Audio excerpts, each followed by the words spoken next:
ఆదరించు దేవుడు. నేటి కడవరి కాలంలో మనకు కావాల్సింది దేవుని ఆదరణ. ఏ కావాలి? దేవుని ఆదరణ కావాలి. మనుషుని యొక్క ఆదరణ కాసేపు ఉంటుంది, దేవుని ఆదరణ శాశ్వత కాలం వరకు ఉంటుంది. అంతే కదండి. మనుషుడు ఆదరించడానికి ఒక కాసేపు ఆదరిస్తారు, వెళ్ళిపోతారు. తర్వాత నీ హృదయంలో పడే బాధ ఎవరు తెలుసు? నువ్వు పడే శ్రమ ఎవరు తెలుసు? నువ్వు కాచే కన్నీళ్ళు ఎవరైనా వచ్చి చూస్తారా? ఎవరు చూడలేరు. నువ్వు కాచే కన్నీరు, నువ్వు పడే వేదన చూసేవాడు నీవు ఆరాధిస్తున్న దేవుడు మాత్రమే. హల్లెలూయా. ఆయనే ఆదరించు దేవుడు. ఎవరినైనా ఆదరించు దేవుడు. ఎవరిని ఆదరిస్తాడు? ఎవరిని ఆయన బలపరుస్తాడు?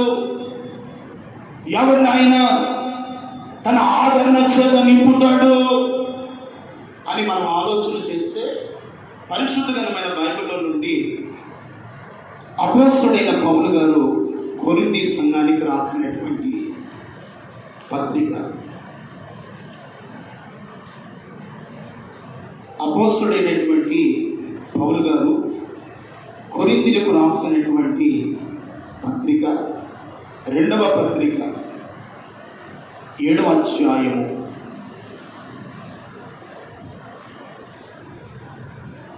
6వ వాక్యాన్ని చదువుకున్నాం. ఆయనను దీనులను ఆదరించు దేవుడు తీతు రాక వలన మమ్మలను ఆదరించెను. తలవంచండి, ప్రార్థన చేసుకున్నాం. పరిశుద్ధుడైన దేవ, చదివిన వాక్య భాగాన్ని దీవించి మాతో మీరు మాట్లాడండి. నేటి కడవరి కాలమందు మీ ఆదరణ లేక ఎన్ని కుటుంబాలు బాధపడుతున్నాయో, ఎంతమంది వేదన అనుభవిస్తూ ఉన్నారో, నీ ఆదరణ చేత మా హృదయాలన్నీ నింపబడును గాక. నీ ఆదరణ చేత మా హృదయాలన్నీ తెప్పరిల్లును గాక. నీ మాట మమ్మల్ని బలపరచును గాక. నైనా మీరే నీ వాక్యము చేత మాతో మాట్లాడి మీ ఆదరణ చేత మమ్మల్ని మీ ఆశీర్వాదకరంగా నడిపించమని యేసు నామమున ప్రార్థన చూస్తున్నాము తండ్రి. ఆమేన్. హల్లెలూయా. చాలా జాగ్రత్తగా దేవుని మాటలు విన్నామండి. ఇక్కడ అపోస్తలుడైనటువంటి పౌలు గారి జీవితంలో ఎన్నో పరిస్థితులు ఎదురవుతున్నటువంటి ఆ సమయంలో, ఆదరణ లేకున్నటువంటి పరిస్థితుల్లో తీతు రాక వలన వారు ఏం పొందారంట? ఆదరణ పొందారు. ఆయనను దీనులను ఆదరించు దేవుడు. ఆయన ఎవరిని ఆదరిస్తాడంట? దీనులను దేవుడు ఆదరిస్తాడు. దరిద్రులను ఆదరించే దేవుడు. నిస్సహాయ స్థితిలో ఉన్న వారిని ఆదరించు దేవుడు. పరిశుద్ధమైన బైబిల్ అంటుంది, ఆయన దీనుల ఎడల కృప చూపించే దేవుడు.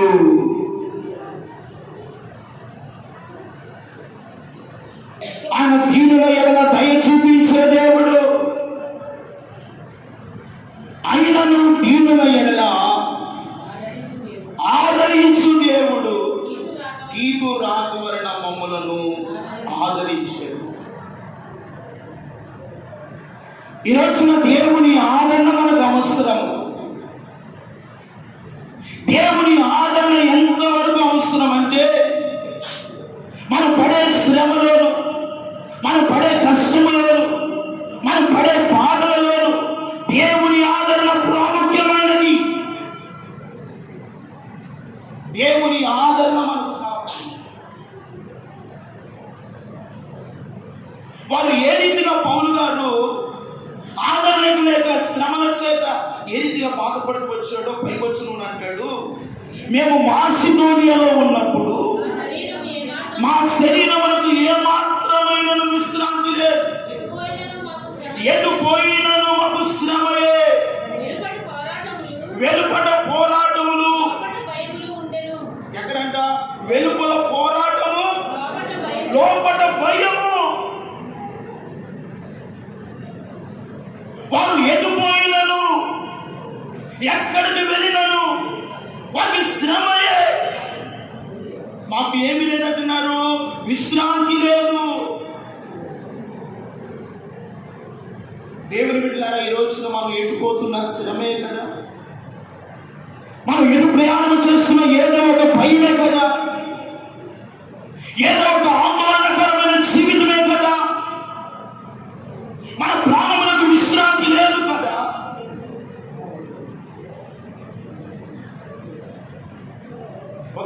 వెలుపులేమో పోరాటము, లోపలేమో భయము. లోపలనగా హృదయంలో ఎన్నో భయాలు, ఎన్నో ఆందోళనకరమైనటువంటి జీవితము మన హృదయాలను గాయపరుస్తూ ఉండగా, మన హృదయాలను వేదనకు గురి చేస్తూ ఉండగా, మన హృదయాన్ని కన్నీటితో నింపుతూ ఉండగా ఎవరు ఆదరిస్తారు? ఎవరైనా వచ్చి ఆదరిస్తే బాగుంటుందని ఎదురు చూస్తామంట. నాకున్నటువంటి శ్రమను ఎవరికైనా పంచుకున్నామంటే ఎవరు లేరని కొన్నిసార్లు బాధపడుతూ ఉంటాం. దేవుని వాక్యాన్ని చాలా జాగ్రత్తగా మనం ఆలోచిస్తూ ప్రియమైనవారా, అపోస్తుడైన పౌలు గారు వారు ఎటుపోయినను పోరాటాలు, శ్రమలు, మరణము, సమస్యలు, పోరాటములు, వ్యతిరేకతలు పౌలు గారి జీవితంలో ఎదురవుతూనే వచ్చింది. కానీ ఆ శ్రమల మధ్యలో కూడా క్రీస్తు ప్రేమను, క్రీస్తు పరిమళ వాసనను, క్రీస్తు యొక్క ఔన్నత్యాన్ని, క్రీస్తు యొక్క త్యాగాన్ని ఎక్కడ ఆగకుండా అపోస్తుడైన ప్రభులు శ్రమల మధ్యలో కూడా క్రీస్తు ప్రేమను ప్రకటిస్తూనే ఉన్నాడు. దేవుని స్తోత్రం కలుగును గాక. ఎంతమంది ఆదరణ లేక కన్నీళ్ల మధ్యలో, శ్రమల మధ్యలో, పోరాటాల మధ్యలో, ఇరుగు ఇబ్బందుల మధ్యలో, ఆర్థికమైన సమస్యల మధ్యలో, కరువు మధ్యలో, కాటకాల మధ్యలో ఎంతమంది వేధించబడుతూ ఉన్నారో అటు వారిని ఆదరిస్తూ క్రీస్తు ప్రేమను ప్రకటిస్తూ తీతు రాక వలన మేము ఆదరణ పొందామంటున్నారు. దేవుని స్తోత్రం కలుగును గాక. దేవుని బిడ్డ, ఈ రోజున నీ కుటుంబానికి ఆదరణ అవసరమే. నీ హృదయం ఈ రోజున శ్రమ చేత బాధపడుతున్నావా? నిస్సాయ స్థితిలో ఉంటున్నావా? వేదన పరిస్థితులను ముచ్చివేస్తున్నాయా? కానీ భయపడవద్దు. అందుకని వెలుపల పోరాటము, లోపల భయము. భయం భయం భయం మానవుని కృంగదీసేది ఏమిటో అంటే భయము.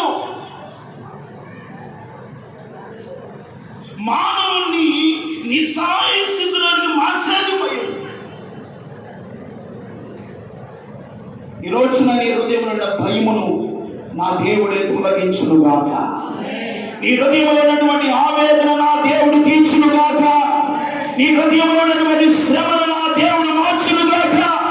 నా దేవుడు మిమ్మల్ని ఆదరించును గాక. ఆయన ఆదరిస్తాడు. ఒక సమయంలో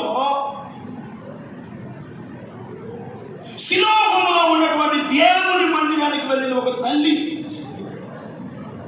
ఆదరణ లేక, సమితి పోని చేత, సూటిపోటి మాటల చేత దేవుని మందిరానికి వెళ్ళింది.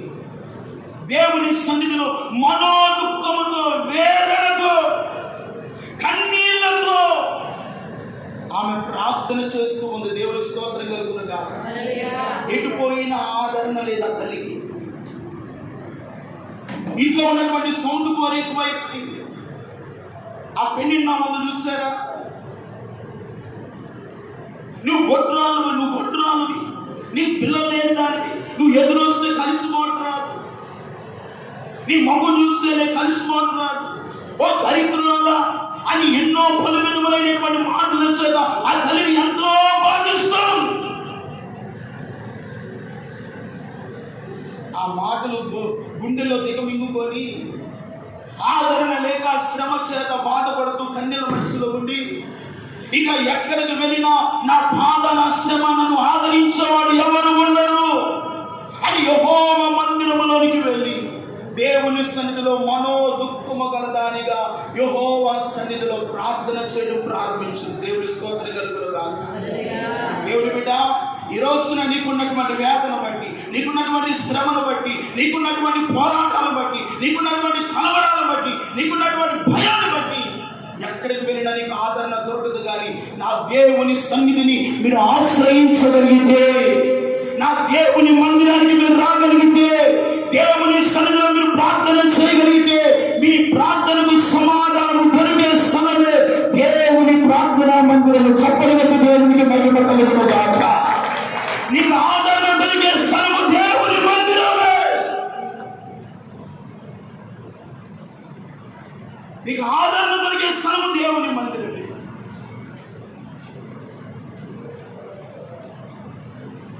ఎన్ని బాధల చేత, ఎన్ని నిట్టూర్పుల చేత, ఎన్ని వేదన చేత, ఎన్ని అవమానాల చేత, ఎన్ని నిందల చేత నిందించబడుతూ వేధించబడుతుందో తన భర్తను తీసుకొని యెహోవా మందిరానికి వెళ్ళి ప్రార్థన చేస్తుంది, కన్నీరు కారుస్తుంది, ప్రణాళిస్తుంది, రోదన చేస్తుంది. యాజకుడి కూడా అర్థం కాలేదు ఆమె ఎందుకు కన్నీరు కారుస్తుందో, ఎందుకు వేదన పడుతుందో, ఎందుకు మనోదుఃఖముతో ఆయన సన్నిధిలో ప్రార్థన చేస్తుంది. అంటున్నాడు, అమ్మా ఇంకెంతకాలం, ఎంతసేపు మత్తురాలుగా ఉంటావు? నా ఏలినవాడా, యెహోవా జీవముతోడు నేను మనోదుఃఖము గలదానినై యెహోవా సన్నిధిలో నేను ప్రార్థన చేస్తూ ఉన్నాను. హల్లెలూయా. మనోదుఃఖము గలదాన్ని ప్రార్థన చేస్తున్నాను. నన్ను నీచురాలని ఎంచవద్దయ్యా, నన్ను పనికి మాలినని ఎంచవద్దయ్యా. నాకున్నటువంటి అవమానము, నాకున్నటువంటి నిందను బట్టి నా దేవుని సన్నిధిని, నా దేవుని పాదాన్ని ఆశ్రయిస్తూ ఉన్నాను. ఆ దైవజనుడు ఆమె యొక్క వేదన, ఆమె యొక్క బాధను, ఆమె యొక్క శ్రమను చూసి అంటున్నాడు. ఇప్పుడు దైవజనుడు నోటు నుండి వస్తున్న మాట ఏమిటో తెలుసా? ఒక ఆశీర్వాదకరమైన వచనాన్ని వదులుతున్నాడు. దేవుని స్తోత్రం కలుగును గాక. అమ్మా, యెహోవా సన్నిధిలో ఇశ్రాయేలుడైన దేవుడిని యెహోవా యొద్ద నువ్వు ఏ మనమైతే చేసావో, ఏ ప్రార్థన అయితే చేసావో అది నా దేవుడు నీకు దయచేయును గాక. కొట్టు చప్పట్లు. హల్లెలూయా. యెహోవా యొద్ద నువ్వు ఏదైతే అడిగావో, ఏదైతే మనవి చేసావో, ఏదైతే రోధించావో అది ఆయన నీకు దయచేయును గాక. సమాధాన గలదానివై వెళ్ళు. లేచిందని ఆ దైవజనుడు నోట నుండి వచ్చిన ఆశీర్వాదం వచ్చినాన్ని బట్టి ధైర్యంగా తన ఇంటికి వెళ్ళింది. శ్రేష్టమైనటువంటి సంతానాన్ని దేవుడు ఆమెకి ఇచ్చాడు. దేవుని స్తోత్రం కలుగును. ఆమె ఇప్పుడు ఆదరణ ఎక్కడ పొందుతుంది? దేవుని సన్నిధిలో ఆదరణ. దేవుని బిడ్డ, నువ్వు ఎక్కడ తిరిగినా, ఎక్కడ ఏం చేసినా, నీ బాధ వేరొకరికి పంచుకున్నా నీకు ఆదరణ దొరికిద్దో దొరుకుతుందేమో నాకు తెలియదు. కానీ నా దేవుని సన్నిధిలోకి వచ్చి నువ్వు కన్నీరు కారిస్తే, ప్రార్థన చేసుకుంటే, ఆయన సన్నిధిలో నీ అవసరత ఏమిటో చెప్తే, నీ బలహీనత ఏమిటో ఆయన సన్నిధిలో కన్నీరు కారిస్తే, నీకున్నటువంటి శ్రమ ఏమిటో నా దేవుని పాదాల దగ్గర నువ్వు పెడితే, ఆయన సన్నిధిలో ఉన్నటువంటి ఆదరణతో నేను పంపించడానికి నా దేవుడు సంసిద్ధముగా ఉన్నాడు. ఆయన సిద్ధంగా ఉన్నాడు, నువ్వు సిద్ధంగా ఉన్నావు. ఆయన సన్నిధిలో ప్రార్థన చేయడానికి, ఆయన సన్నిధిలో కన్నీరు కాల్చడానికి, ఆయన సన్నిధిలో ఆయన ఆదరణ పొందడానికి నువ్వు సిద్ధమేనా? ఆమె సిద్ధపడి యెహోవా మందిరానికి వెళ్ళింది. దేవుని స్తోత్రం కలుగును గాక. ఈ రోజున ఆదివారం దేనికయ్యా అంటే, ఇదిగో సిద్ధపరచ విశ్రాంతి దినము నీవు నీ ఇంటి వారు వచ్చి యెహోవా మందిరంలో ప్రార్థన చేసుకుంటే ఆ వారము కావలసిన దేవుని ఆదరణ మీరు పొందుతారు. మీరు చేసే పని పాటలో, వ్యాపారంలో, ఉద్యోగంలో, వెళ్తున్న ప్రయాణాల్లో, మార్గంలో దేవుని కాపుదల మీకుంటుంది. దేవుని కాపుదల. ఎటుపోయిన వరకు శ్రమయే, ఎటుపోయిన వేదనే, ఎటుపోయిన పోరాటాలే. ఈరోజున మనకు లేవా పోరాటాలు, మనకు లేవా సమస్యలు, మనకు లేవా వేదనకరమైన అనుభవాలు, మనకు లేవా అప్పులు సమస్యలు, మనకు లేవా కన్నీరు? నీ కన్నీటిని చూసే దేవుడు ఉన్నాడు. హన్నా యొక్క కన్నీటిని చూశాడు కనుకనే ఆ దైవజనుడు అన్నాడు, సమాధానంతో యెహోవా సన్నిధిలో నువ్వు ఏదైతే ప్రార్థన చేసుకున్నావో అది నా దేవుడే నీకు అనుగ్రహిస్తాడమ్మా. వీళ్ళు దేవుని స్తోత్రం కలుగును గాక. మీరు కూడా ఈ రోజున ఆయన సన్నిధిలో ఏ ఆదరణ లేకుండా వచ్చారో ప్రార్థన చేసుకుని వెళ్ళండి. నా దేవుని సమాధానం మీ వెంట వచ్చును గాక, నా దేవుని ఆశీర్వాదం మీ వెంట వచ్చును గాక. మరొక మాట మనం చూస్తుంటే వినగలరా, ప్రవక్తల శిష్యులలో భక్తి కలిగిన వాడు చనిపోతేనంట ఆ తల్లి విధవరాలైపోయి తన 2 కుమారులను పెట్టుకొని ఆ ఇంట్లో కన్నీళ్ళు మున్నీరు కాలుస్తూ వేదన పడుతుంటే అప్పులు వారు వచ్చి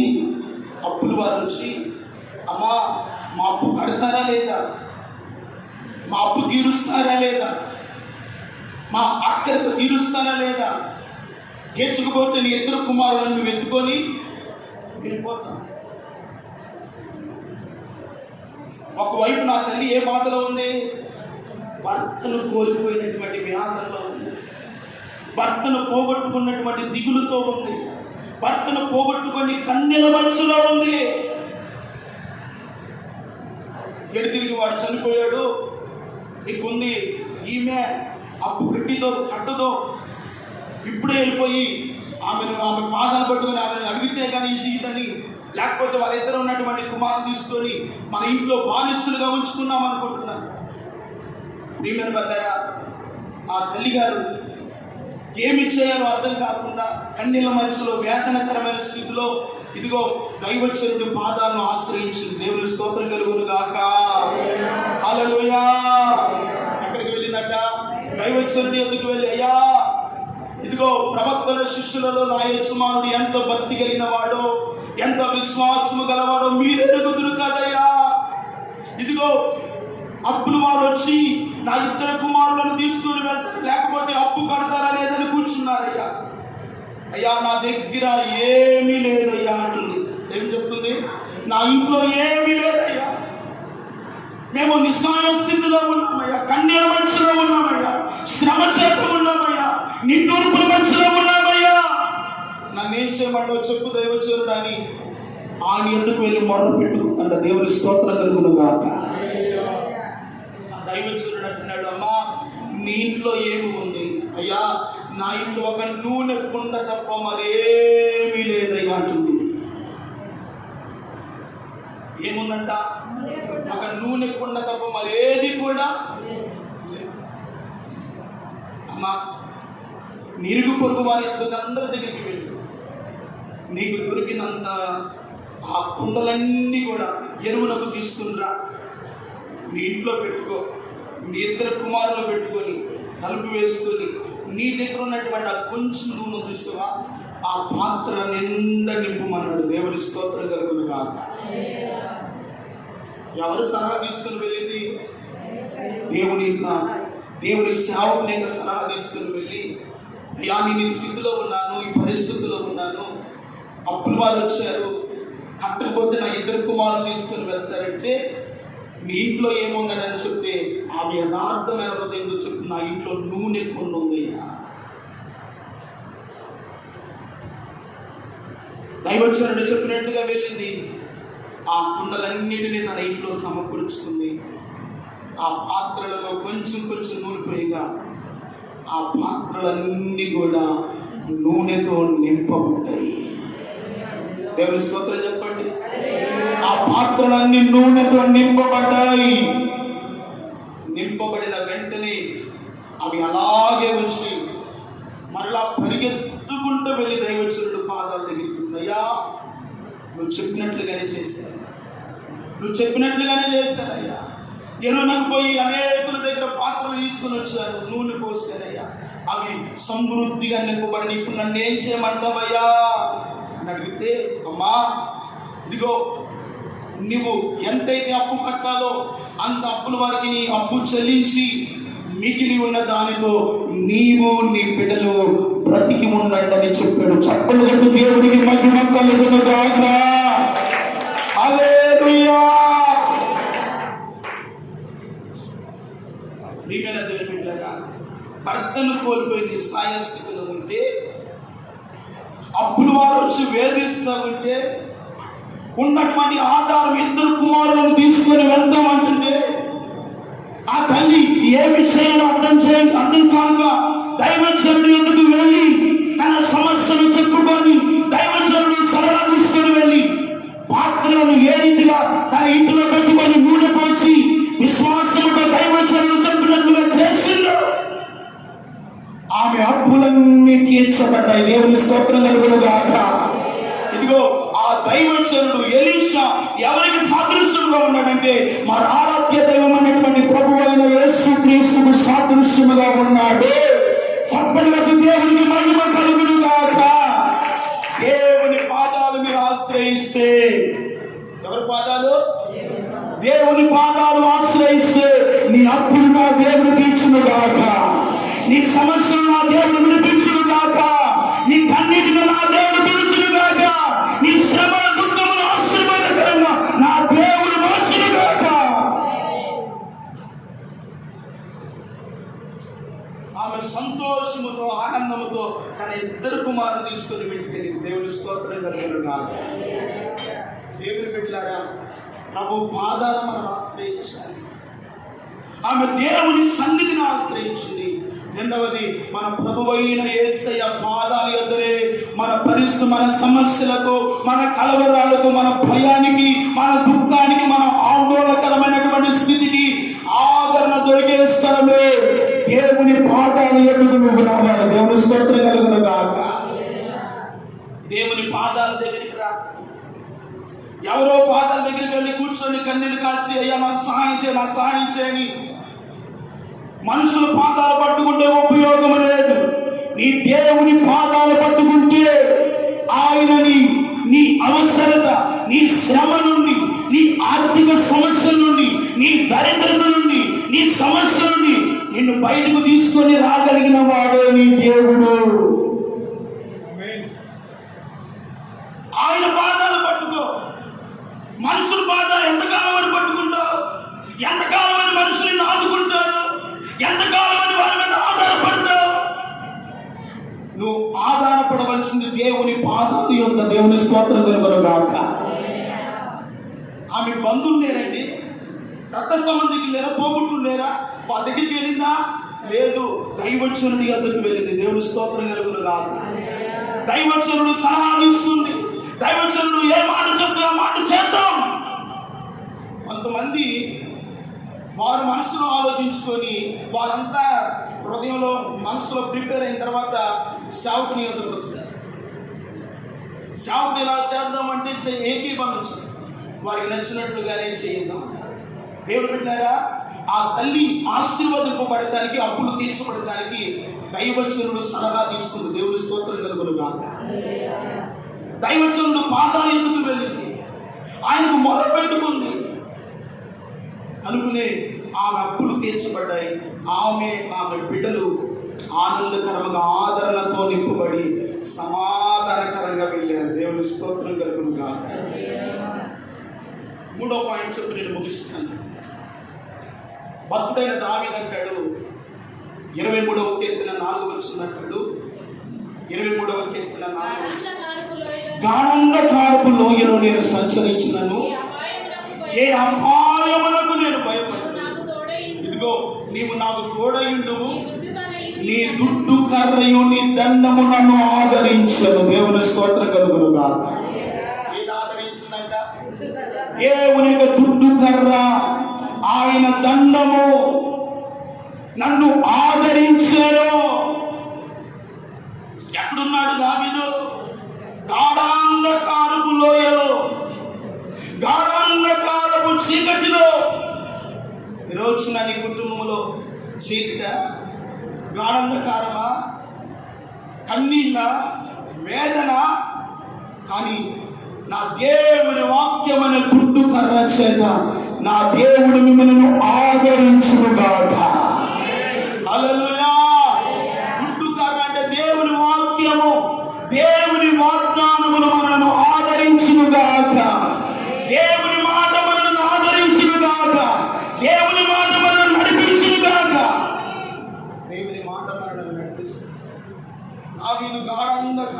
వాక్యము నేను ఉండగా ఆయన దుడ్డు కర్రయు ఆయన దండము నన్ను ఆదరించి.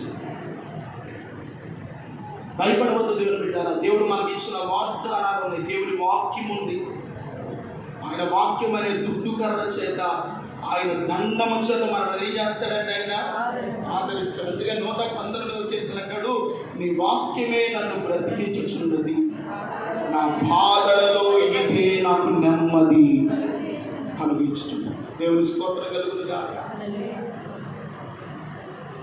దేవుని వాగ్దానాలు మనకు ఆదరణ కలుగు చేస్తాయి. దేవుని మాటలు మనల్ని ధైర్యపరుస్తాయి. ఒకటి, హన్న దేవుని సన్నిధిని ఆశ్రయించాడు. ప్రవక్తల శిష్యుల భార్య దేవుని పాదాలను ఆశ్రయించింది. దావీదు గాఢంధకారపు లోయలో ఉన్నప్పుడు దేవుని వాక్యమైన దుడ్డు కర్ర దావీదును ఆదరించింది. దేవుని స్తోత్రం కలుగును గాక. వాగ్దానం చెప్పి నేను ముగిస్తాను. యెషయా గ్రంథం 51వ అధ్యాయం 3వ వాక్యం. యెహోవా సియోనును ఆదరించుచున్నాడు, దాని పాడైన స్థలములన్నిటినీ ఆదరించి అరణ్య స్థలములను ఏదేను వలె చేయుచున్నాడు. హల్లెలూయా. దేని ఆదరిస్తున్నాడంట? యెహోవా సియోనును ఆదరిస్తున్నారు. సియోను అనగా ఆయన సంఘం అనబడుతున్న మనమే. సియోను అనగా ఆయన రక్తము చేత కొనబడిన వాడు, పరిశుద్ధపరచబడిన వాడు. సియోను అనగా ఆయన బిడ్డలను దేవుడు ఏం చేస్తున్నాడంట? సియోను, నేను నిన్ను ఆదరించుచున్నాను, దాని పాడైన స్థలములను ఆదరించి దాని అరణ్య స్థలములను. వినండి, ఈ రోజున మన జీవితంలో అరణ్యము, అరణ్య రోదన, అరణ్య శ్రమ.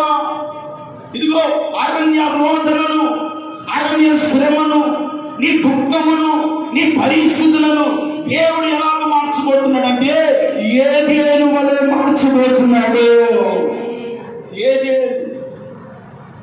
ఎలాగ మార్చబోతున్నాడంట? ఏదేను అనగా సమృద్ధి కలిగిన స్థలము. హల్లెలూయా. జీవముతో నింపబడిన ప్రదేశము, ఆశీర్వాదకరమైనటువంటి స్థలములో దేవుడు ఏదేను వలె మిమ్మల్ని మారుస్తున్నాడంట. ఈ అరణ్యములో ఎండిపోయిన అరణ్య రోదనే కదా, అరణ్య శ్రమే కదా, ఎండిపోయిన బలహీనతలు, ఎండిపోయిన కన్నీళ్లు, ఎండిపోయిన పోరాటాలు, నీ అరణ్య రోదనను నా దేవుడు అంటున్నాడు, సియోను, యెహోవా నిన్ను ఆదరిస్తూ ఉన్నాడు. పాడైన స్థలములను ఆదరించి అరణ్య స్థలములను ఏదేనుగా మారుస్తున్నాడు. దేవుని స్తోత్రం కలుగునుగా. ఏదేనులో ఎలాగున్నారు?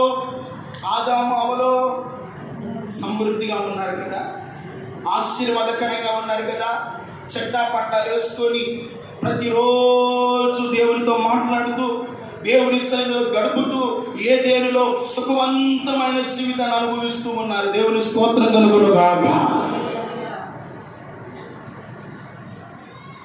ఏదేనులో ఆనందము, సమృద్ధిని ఉన్నటువంటి ప్రదేశంలో దేవుని మాట వినకపోవటాన్ని బట్టి, దేవుడు చెప్పింది చేయకపోవటాన్ని బట్టి ఆదరణ కోల్పోయి అరణ్య రోదానికి వెళ్ళారు. ఎక్కడికి వెళ్ళారండి?